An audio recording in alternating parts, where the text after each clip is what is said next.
Hello everyone. आज हम एक बहुत ही महत्वपूर्ण टॉपिक पर चर्चा करने के लिए जुड़ रहे हैं और मुझे ये टॉपिक मेरे दृष्टिकोण से बहुत ही इम्पोर्टेंट लगा है और इसलिए मैं इस पर बात करना पसंद कर रही हूँ कि मैं और लोगों को इस टॉपिक के बारे में थोड़ा और अच्छे से डेप्थ में हम बात करें और समझाने की और समझने की कोशिश करें। मेरा नाम है नेहा कुमारी और हम बहुत दिनों बाद इस चैनल पर मैं आ रही हूँ। तो बने रहिए मेरे साथ और हम इस टॉपिक पे कुछ चर्चा करते हैं।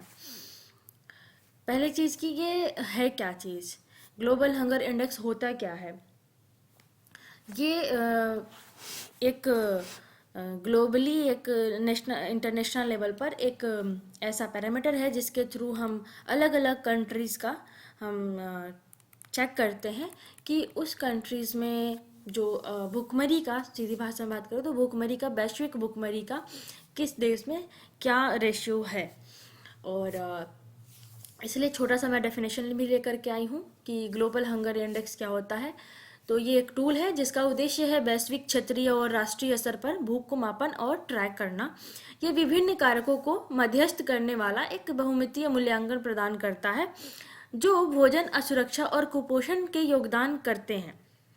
ये एक वर्ल्ड लेवल पर ये एक पैरामीटर है जिसके थ्रू, इस रिपोर्ट के थ्रू हर साल एक रिपोर्ट दर्ज किया जाता है जिसके थ्रू हम अलग अलग देशों का, जैसे कि लास्ट 2023 में एक रिपोर्ट दर्ज की गई है ग्लोबल हंगर इंडेक्स के थ्रू, जिसमें 125 देशों के बारे में बात किया गया था। 125 देशों का डेटा लिया गया है और जिसके बिहाफ पर सबको रैंकिंग मिली हुई है। ये बेसिकली 4 प्रमुख पिलर्स पे काम करता है। कुछ पैरामीटर्स हैं इसके, जो कि आप जैसा कि देख सकते हैं: अपहरण, बच्चों की दुर्बलता, बच्चों की बौना और बच्चों की मृत्यु हो जाना। ये चारों पॉइंट्स में आप देख रहे होंगे एक चीज़ कॉमन है, वो ये है कि मैं इसको समराइज़ कर देती हूँ कि इसका मतलब ये है कि बच्चा कोई भी जब जन्म से जब पैदा होता है तो उसे, उसका जो पोषण हुआ है, पालन पोषण हुआ है, उसमें किस तरह का उसको फूड मिला है, खाने का भोजन, जिससे कि उसकी परवरिश अच्छी हो पाई हो, कैलोरीज हो उसमें, कितनी कैलोरी युक्त खाना है, सुरक्षित है, और उसकी पालन पोषण अच्छा हुआ रहेगा किसी भी बच्चे का, तो उसका वृद्धि है जो मानसिक और शारीरिक दोनों ही विकास बहुत ही अच्छे से होगा। तो ये इन सब पैरामीटर्स के ऊपर वहाँ के यूथ जो बचपन से जो बड़े होते हैं, यंग एज तक, उस पर बहुत ज़्यादा निर्भर करता है कि वो बच्चा का पालन पोषण कैसा हुआ है। तो इस सूचकांक में भारत का जो पिछला साल जो रिपोर्ट दर्ज हुआ है 2023 का, उसमें 111वां स्थान रहा है, जो कि बहुत ही खराब स्थान है मेरी दृष्टिकोण से, तो क्योंकि हम 125 देशों की बात कर रहे हैं और उसमें हम भारत 111 स्थान पर है।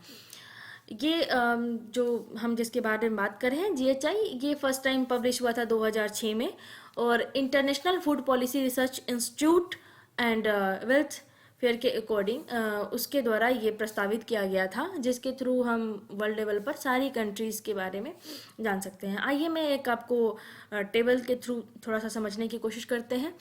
ये ग्लोबल हंगर इंडेक्स का एक छोटा सा टेबल मैं उठा करके लाई हूँ। ये 125 देशों का था, मैंने इसे शॉर्ट किया है और बस उन देशों का ही नाम इसमें रखा है जिन देशों के बारे में आपने सुना है या जानते हैं जनरली। मैंने सारे देशों का नाम नहीं रखा है, वो बहुत बड़ा भी हो जाता। तो आप जो ऊपर ही ऊपर देख रहे हैं उसमें 4 देश हैं जो कि बिल्कुल ही वो भुखमरी में बिल्कुल नहीं आते हैं, बिल्कुल ग्रीन जोन में है, और ये हेल्दी कंट्रीज़ हैं। और हम बात करें 58 जो इधर आप देख रहे हैं रैंक इन 2023, तो ये रैंकिंग है, और 2015 में क्या रैंकिंग थी वो भी आपको देख पा रहे हैं। 2015 के सूचकांक में जो भारत का स्थान था वो 109 था और 2023 में ये 111 हो गया है, मतलब 2 अंकों की वृद्धि हुई है इसमें, जो कि बहुत दुख के साथ ये कहना पड़ेगा कि ये सही बात नहीं है, ये ऐसा नहीं होना चाहिए था, लेकिन ऐसा हुआ है। आप श्रीलंका, नेपाल और पाकिस्तान, आप इन सभी देशों को देख पा रहे हैं। इन सभी देशों ने काफ़ी अच्छा खासा डिक्रीमेंट किया है अपने भुखमरी के रेशियो में, साल बाई साल, 2000 से 2008, 2015 और 2013। आप देख रहे हैं, और उसके बगल में एब्सोल्यूट जो चेंज सिंस 2013 और परसेंटेज चेंज जो आपको दिखाई गई है वो आप इजीली देख पा रहे होंगे चार्ट में। अगर हम स्पेसिफिक इंडिया की बात करें तो इंडिया का एक थोड़ा सा मुझे इंटरेस्ट है इंडिया के बारे में बात करने में, तो 2000 से लेकर के 2023 तक का हम ये 23 वर्षों का एक बहुत बड़ा पैरामीटर पे बात करें तो आप इसको देखेंगे कि 2023 से लेकर के 2014 15 तक ले लेते हैं, 2000 से 2015 तक। इस 15 वर्षों में जो आपका देश है उसने काफ़ी अच्छा मतलब ठीक ठाक ग्रोथ किया है। जो भुखमरी का जीएचआई का जो इंडेक्स रहा है 2000 में 38.4 और उससे सीधे जो 29.2 पर आया है, जो कि ऑलमोस्ट इसके बीच में 9.2 का रेशियो बनता है। इसने करीब करीब काफ़ी अच्छा, मेरे समझ से ये ठीक ठाक ग्रोथ रही है, इसने अच्छा डिक्रीमेंट किया है। मतलब कि हमारा देश उस टाइम पर एक ट्रैक पे था, एक अच्छे ग्रोथ फेज में था। और अगर हम एक इसकी जीडीपी के लेवल पे भी बात करेंगे तो 2000 से 2015 का जब आप अब इंडिया का जीडीपी देखोगे तो एक इकोनॉमिकल लेवल पर भी बहुत अच्छा ग्रोथ आपको देखने को मिलेगा। और मैं हालांकि अभी जीडीपी में नहीं घुसना चाहती हूँ, लेकिन हाँ थोड़ा सा बात आई है तो मैं कह देती हूँ कि 2000 से लेकर के 2015 के बीच का, 2014 के बीच का जब आप अपने इन देश का जीडीपी ग्रोथ देखिएगा तो पर ईयर ठीक ठाक ग्रोथ किया है आपके हमारे देश ने, बहुत अच्छा ग्रोथ था वो। और अगर वो स्टैटिक रहता तो शायद 2023 या 24 तक बहुत अच्छा कुछ रैंकिंग होती और ये नंबर्स डेफिनेटली कम हुए रहते, लेकिन ऐसा नहीं हुआ है। और आप 2015 से 2023 का जो रिपोर्ट है आप देख सकते हैं, महज 0.5 का फ़र्क आपको देखने को मिल रहा है, जो कि वेरी पुअर नंबर है, वेरी पुअर नंबर है। तो डेफिनेट सी बात है कि पिछले के 15 वर्षों में 9.2 का रिकवरी और 2015 से 2023 में ऑलमोस्ट 8 इयर्स में ओनली 0.5 की रिकवरी, ये बहुत बड़ा नंबर है। दोनों का कोई मेल नहीं है, सिंपल सी भाषा में कहूँ तो दोनों का कोई मुझे मेल दिख नहीं रहा है। तो इसका कुछ तो गलत है और कहीं तो कुछ ना कुछ मिसिंग है, या तो कंट्री के डेवलपमेंट में या सोसाइटी में या पॉलिसी में, कहाँ क्या चेंज है I don't know, but yes यहाँ पे कुछ रॉन्ग है कि आप ये चेंजेस क्यों नहीं हुए हैं या किस तरीके से इसको और चेंज कर सकते हैं इसको बेहतर बनाने के लिए। तो मुझे लगता है कि जितनी भी यूथ है जो स्टडी कर रहे हैं या करने वाले हैं उनको इन टॉपिक्स पे थोड़ा सा ध्यान देना चाहिए और अच्छे से पढ़ना चाहिए, स्पेशली कि उसके पहले की 2000 से 2015 की क्या हिस्ट्री थी और उसके बाद में क्या क्या चेंजेस हुए हैं।